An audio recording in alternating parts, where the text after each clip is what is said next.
Hey guys, I'm Bob from Life with Grilling, and tonight I'll be cooking some chicken thighs on my Weber grill. And I already have the chimney starter, my rapid fire chimney starter, loaded up. And what I usually do is I fill the bottom of the chimney starter with crumpled up newspaper, just a number of pieces of newspaper, or the leftover bag from my Kingsford charcoal. But today I'm going to do something different, or tonight I should say. I'm going to review these Weber lighter cubes, and they look like, from what I can tell, I haven't opened the container yet, they look like almost like marshmallows. And so you place two of them underneath the chimney starter and light them, and that should, fill the chimney starter in time, hopefully 15 to 20 minutes, which is typically what it lasts for using newspaper. So I'm going to open these up right now and check them out.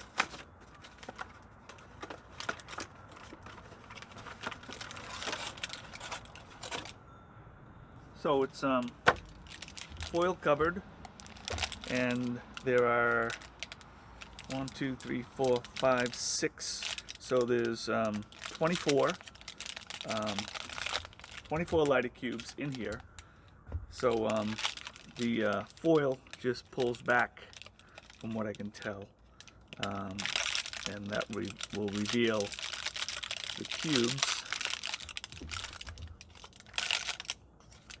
So you can open up enough of the foil just to pop out a couple of the cubes.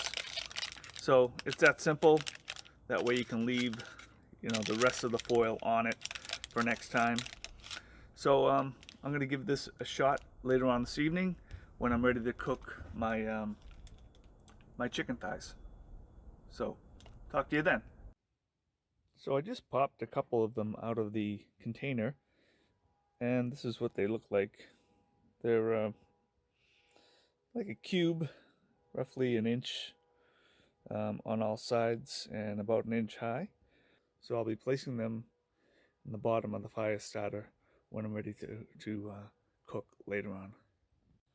So I just added two of the Weber lighter cubes, and now I'm about to light them with my jet torch. That didn't take long. So now I'm going to take my chimney starter, rapid fire chimney starter, and place it right over the top. And now I'm going to see how long it takes. And we'll come back once the fire starts inching up the chimney fire starter. So it's about 10 minutes in, and you can see that the lighter cubes are pretty much burnt out, but you can see that the chimney starter is working its way up to the top. So you can see we're 20 minutes in right now, and the fire is coming out of the top of the chimney starter. So in my opinion, I would say you really can't go wrong with using the Weber lighter cubes to start your charcoal fire. By the way, in case you're wondering, here are the chicken thighs.